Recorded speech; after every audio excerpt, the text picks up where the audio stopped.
All right, I figured I would come back intentionally since I popped in unintentionally. Um, doing a whiskey show. I just finished that whiskey show, and then I thought I can't just sip and run on the board game side. So I'm popping back in unannounced with the Chiefs vlog. Not much to talk about. Let's see. Well, I guess the big thing would still be the Mandalorian and all of the Star Wars great news that is popping out as far as the book of Boba Fett, Rogue Squadron, a movie, the Obi-Wan. Hopefully that's done good. Please keep Dave Filoni and Favreau involved. They know what they're doing. They know Star Wars. Hello, fans of Star Wars. I know they're old. I know they're Caucasian and maybe they're even a little bit chubby like myself, but they understand the world of Star Wars completely, fully. To the point that I was looking around trying to figure out, I knew that I'm like, they got to be doing another Black Series of the Star Wars figures, the 6-inch figures for Boba Fett. And sure enough, it looks like they're coming out in 2021. We got Vorpal, always with a word of encouragement. Hello, ugly. Hello, Vorpal. I also was really thrilled with the movie review and how it came out on Midway. And I've been putting in the comments there that I've talked to Judd. And the next one, now there's no deadline on this, but I've told him, hey, go watch Kelly's Heroes. I purchased it a while back. I've watched it several times, but whenever I go to do a review, I'll actually go through it a little more systematically and, work out my notes. So Kelly's Heroes will be our next War Gamers on War Movies review. Got to figure out a good title for that. I definitely want to work in the War Gamers, the War Movies. And we will do the exact same thing. Every movie review will finish with wargaming suggestions where you can go in and play the history. That was the hook that I liked with it. I like reviewing war movies, especially not just new ones. We're going to be touching in on the older ones as well. Merry Christmas to you, Vorpal. Merry Christmas to you. What else we got? What'd you put down here? What game would you pair with the movie Kelly's Heroes? You know what? You're going to have to wait on that one for when we do the show. For one reason is I've had several thoughts come to mind, and I'm thinking, okay, I can think of some tactical war games with this scene and that scene, especially all the tank stuff at the end. But I thought, you know what? Let me rewatch it and see what fits. Because it doesn't, the tactical stuff is definitely there, tank on tank combat. So, but we'll see, because it's interesting.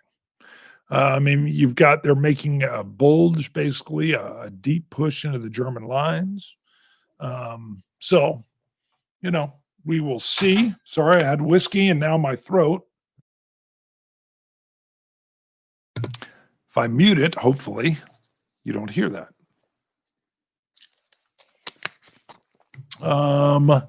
Magnus is in. All right. Solange, sir, from Sweden. Let's see. Welcome. I like that we've got that going on there. So we know we've got that great pronunciation just spelled out. So again, I popped in with another show because I inadvertently popped in with a live that was supposed to be for the whiskey show, titled everything. Even my logo was up instead of Ham Tag. It was the Dummies logo. And I had not looked over, and sure enough, I was under my own. And Greg Schmidtkins of Ham Tag fame said, hey, I think you're on the wrong channel. He was correct. So I wanted to come back in and just say hello. Let's see what else. GMT was supposed to send me the last 100 yards airborne. So it either hasn't shipped yet or somehow I got left out. I'm not going to hit them up this late. Well, we're into the Christmas week. They're probably all off anyway. But I want to try their tactical system. So I need to get that tried. And of course, Airborne just came out, so I thought we'll try it there. Vorpal says, Chief, dig this nonsense. I just got a 60 millimeter Geraldo Rivera and a cameraman for my Vietnam game. Wow. That is cool. Geraldo. Okay. Sounds good. Let's see. What do we got from Magnus here? He just ran out of his Gaelic expressions. Oh, me too, sir. I can give you, no, I think that's it. Slanchava is about all I've got. So, unless you want to just say like Glenn, you can start naming bottles, which all mean different things. So, this is American that I'm doing here. Four Gates sent me a sample of their rye at a big beastie 56 ABV, 112.5 proof. Rye is punchy. Sometimes it's peppery. Sometimes it's got a little bit of dill flavor in it. But a rye will kind of knock you around a little bit. Makes me feel like I'm out riding the range on a horse. And so they sent me their rye to try. Their batch 10 with a split stave barrel. They literally have a cooperage. Kelvin cooperage breaks two barrels down. One's got a toasting of 2 and the other one's charred. They break 2 barrels down and then they interweave those two. So you've got a toast 2 and a char. And it gives it a different kind of, it's got to look cool. I think they got a picture of the stave actually that I used as my thumbnail. It's an interesting concept. They've done it with bourbon in their batch 4. Now they've done it in their rye in their batch 10. And it's supposed to make things a little more caramelized, maybe sweeter even. Rye can be a beast because it's strong, but they've aged this rye 7 years. And so that usually tames that beast a little bit. And maybe that's all you want to know about whiskey right now. Let's see. Magnus, is that the most important expression in any language? Slanchava, probably. I mean, you got it in everything. Cheers, salute. I mean, it's a nice, and they always sound nice. You know, I love when you hear it like the different words that are always kind of similar in their origin. And whenever there's a cheers, that's one of those things that I think you can tell that people are united in being people throughout the world based on those conventions that are in their own language, but that surfaced anyway, even in their maybe vastly different culture. So that's a neat, I actually like that thought. You know, so cheers, salute, Slanchava. I'm sure we could go into many. What is in your native tongue? What is it, Magnus? Is it, do you have a similar, you know, I mean, what's the German one? I can't even remember. And I know it too. It's on the tip of my tongue, but I can't remember. I'm going to pull out and try those Garrison Brothers, a bourbon from Texas.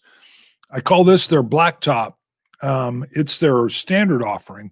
They do a silver top, which is a single barrel only. Texas gets so hot that a lot of times they'll only get like 54 bottles out of a barrel. And so the silver tops go for some pricey money, but my goodness, they're like velvet. They're excellent. Prost. There you go. Prost. And then, oh yeah, okay, that's the German one. And then, how do you say that? Phonetically. Because I've heard it, but I can't remember. Yeah, I know Prost is German. No is damn near universal worldwide. Right, kind of. Or niet. I mean, and you can hear the no in it, even the attitude. That's what I'm talking about, actually. You know, the no or the niet and that kind of, I don't know what it is in Chinese or Japanese. Yep, Swedish skull. How do you say that, though? Am I saying it right? Skull? I don't think so. Scowl. Scowl? Cool. Scowl. I usually say, oh, I can't say that. Lakeam. Well, let's see. We've got 7 eyeballs in. Oh, that's an A, like scraw. Okay. God knows I'm terrible at it. Sorry. All right. But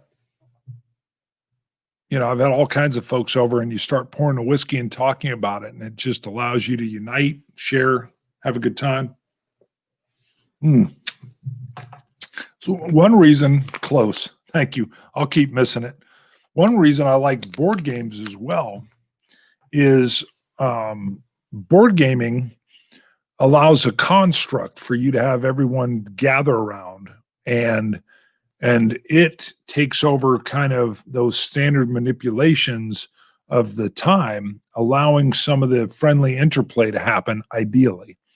My daughter is now married, stepdaughter is married, has 2 kids. But even when she was in high school, if she was bringing a boyfriend over, we would usually say, have him come over, we'll have pizza or something to eat, and then we'll play a game. Because the game does 2 things. One, you can learn a lot about a person when you just teach them a game. And I was picking like lighter kind of Euro style games. How quick's the uptake? What's their communication level? Then they've got a crutch to lean on. It's not me going, where did you go to school? Where did your parents go? Where do they work? And all those standard stuff. It's like, hey, we're going to play Ticket to Ride or whatever. And then getting into that flow in it, you'd be amazed how it takes some of the pressure off of the individual as well. Because I remember as a kid, I was always highly intimidated going over to a girl's house and meeting her family.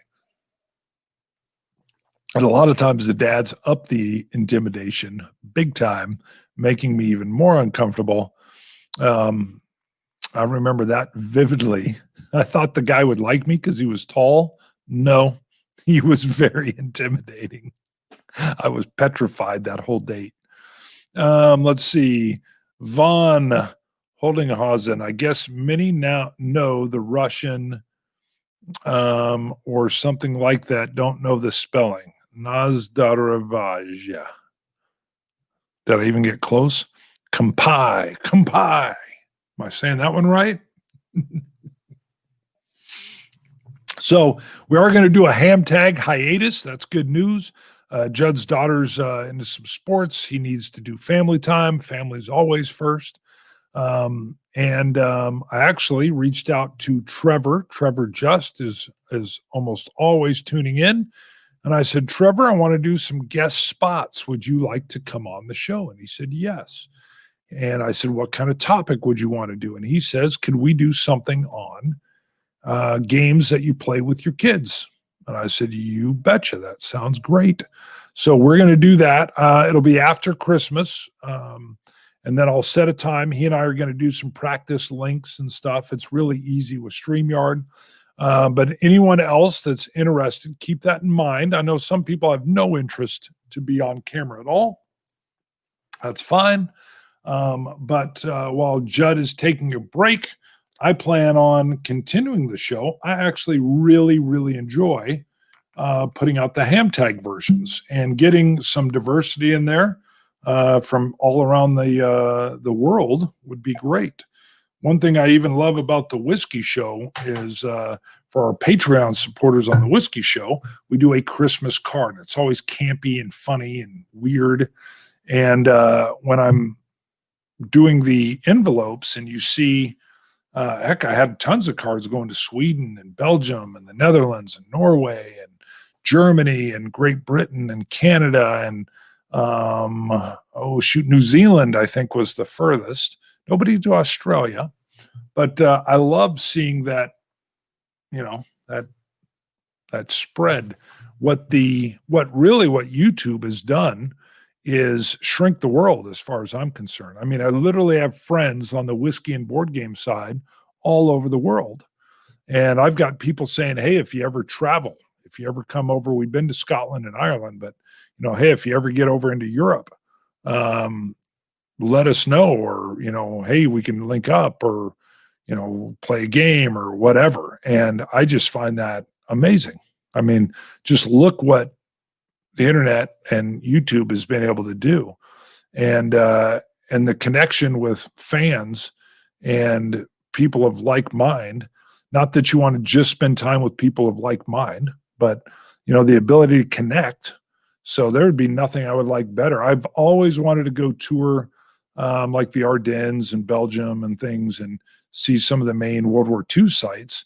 And I've had folks say, hey, if you ever do that, I'll probably wait until I'm retired, hopefully in about 5 years, but would love to link up, have dinner, maybe play a game or two. I'm like, that would be phenomenal. I saw Vorpal's not wearing pants, and that stopped my thought process. So now I got to track back here. What do we got? Oh, here we go. That makes sense. I don't want a camera broadcasting my messy room. Besides, I'm not wearing pants. Well, there's two things there. You could clean up said messy room and put on pants. Boom, you would be internet ready. That's all I'm saying. So maybe it's a motivator. Could be a motivator there, Vorpal. Von Holdinghausen, any opinions here on a time for trumpets? A bit pricey for me, but if it's good. I haven't played it yet. I like the idea, but I haven't played it. Let's see what else is on here. Are you a native Japanese? No. Let's see. Okay, there we go with that.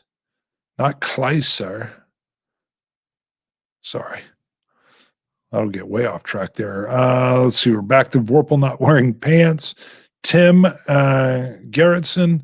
In Russian, it's a, oh boy, pronounced, oh boy, Zazderovia. You can add a do in front of that. Nice. Chief, you are a nice guy and all. Where's this going? But I have a rule. No freeloaders. I mean, house guests allowed. Hey, whatever your rule is, man. I usually like to do Airbnbs myself. Can actually be, until I know somebody, I'll be honest with you. Not saying anything about you personally, Vorpal, but I might be nervous if I was invited to stay, especially without the pants. Let's see. Tim says, getting Blue Water Navy for Christmas. Looking forward to it. There you go. You lucky dog. I think he's talking about me. Oh, there we go. Okay, cool. Your pronunciation of kampai is very Japanese. Excellent. I may have heard it at some point in time. Kampai.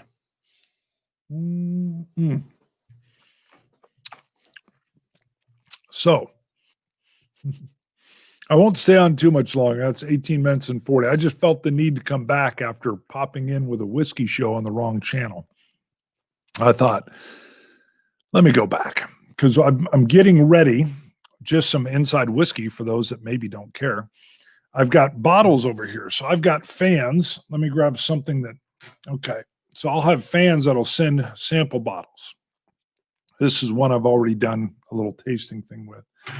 Well, what I will do is pull them blind so I don't know what they are. It could be anything.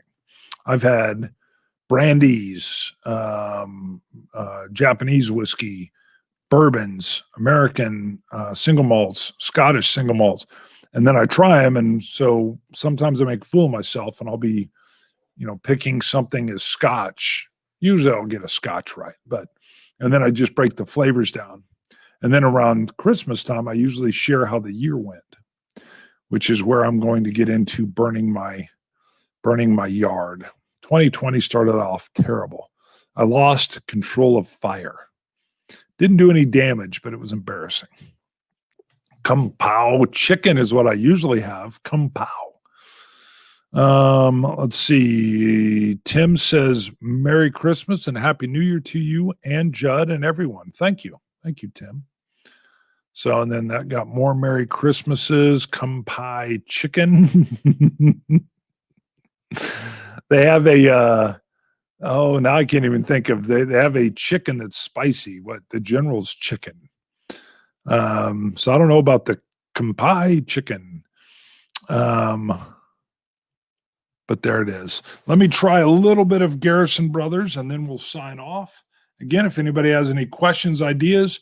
Oh, we are going to do Kelly's Heroes for our next movie. I'm looking forward to it. As I mentioned earlier, that's just another wrap up for some that came in late. Someone had mentioned Zulu. Oh, I love that idea. Rourke's Drift and that whole thing. And man, I remember I saw that. I came in like halfway on a Saturday matinee and was like, what is this movie? And so that would be a great one. Of course, I got to go with Judd and see what he wants to do. But there's so many, we're not going to just stick with current movies. It's going to be older movies, maybe even real old movies, all the way up to what's coming out now. And it was interesting because I actually got it's not a strike, but someone claimed a copyright infringement on Midway. But I'd researched everything, and as long as you're doing a legit review, there is a fair use clause that allows you to do that because you're not stealing the property. You're actually modifying it, reviewing it, and it's part of what you're doing. Now, you can't keep your clips like 10 minutes long and all that kind of stuff. But yeah, all my clips were like, I think I timed them 15 seconds or less. They all had pointed to do with what we were talking about.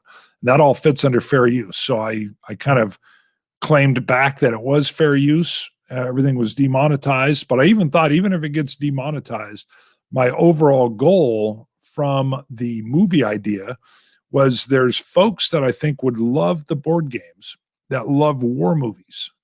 And maybe they haven't read the books or maybe they have. But, a lot of people watch a movie, some will read the book. But man, if we let them know there's games and they can go play in that history and the level of enjoyment that can come from that, as you all here know, that we could catch some of those folks because bonding with board games is the point. And that was the idea. And then it's fun to kind of critique and break down and say where we think they got it right, where they got it wrong. Of course, it's just our opinion.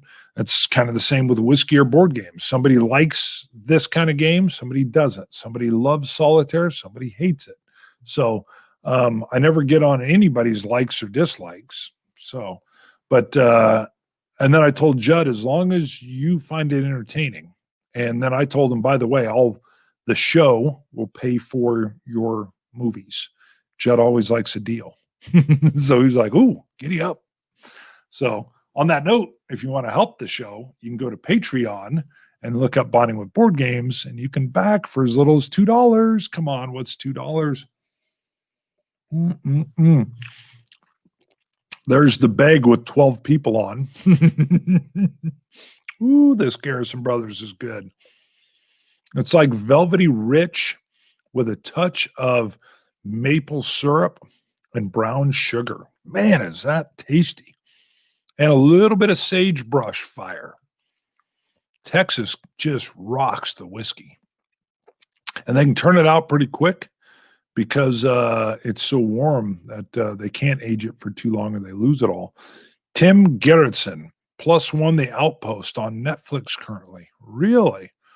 All right, I will have to go look at The Outpost. The actor that plays Legolas, the elf, is in the movie. Let's see. I think that's about it. But what's interesting is the movie review, a lot harder to edit, obviously, but fun. And then I had to learn how to go capture video. That was interesting. Had a semi-professional kind of show me some tricks on that and said, oh, you use iMovie. You can use Quick Movie to screen capture from your monitor. I didn't know that. I was looking at this $250 software, and he's like, mm-mm. I was like, thank you. And my audio is not quite as good I've got to tweak that a little bit. I was having a hard time catching clean audio. So, but for what we were doing in our first run, it was good. So you guys know I'm not hooked up on perfection. All right, 14 on. Anything else? Otherwise, I'm going to wrap it and go shoot some. Oh, here's The Outpost is a good old-fashioned war movie. Battle for a camp similar to the movie Green Berets. Okay. I wonder if I've seen it. I feel like I might have seen it. But there's another one, Green Berets, with John Wayne that was in there. That might be interesting. I could see us getting into, I don't know. I haven't talked to Judd, but I mean, there's so many Apocalypse. Apocalypse Now? What am I doing? The Deer Hunter, I think, would be phenomenal. Getting into trying to think of some of the Korean War, but Kelly's Heroes is perfect. You got Oddball in there. I've been told that when I have the beard, I look like Donald Sutherland from Kelly's Heroes, so I need to get like that aviator helmet that he's wearing instead of a tank helmet, and try that out maybe.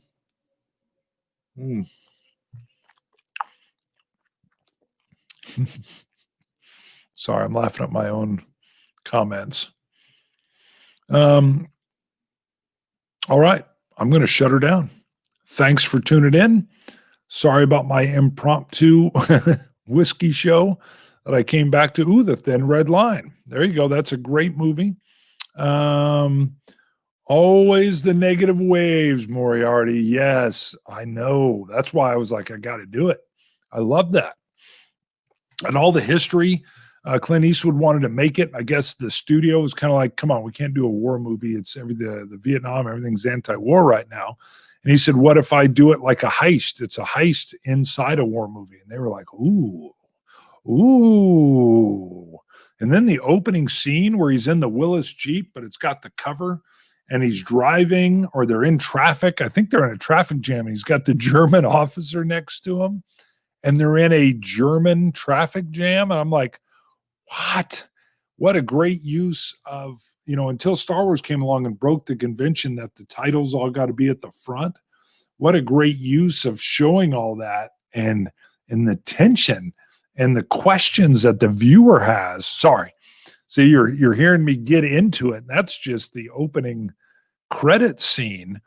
And, Kelly's Heroes is doing some cool stuff in several different areas. I like The Thin Red Line. I've actually got the director's cut around here somewhere as well, which I heard was way better.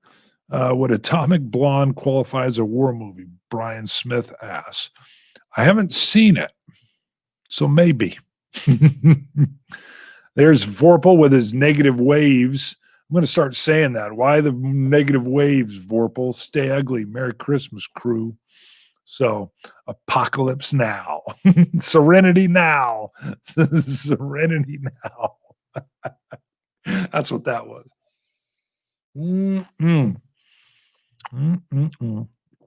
All right, we're going to leave on the Atomic Blonde. See you guys. Ending the show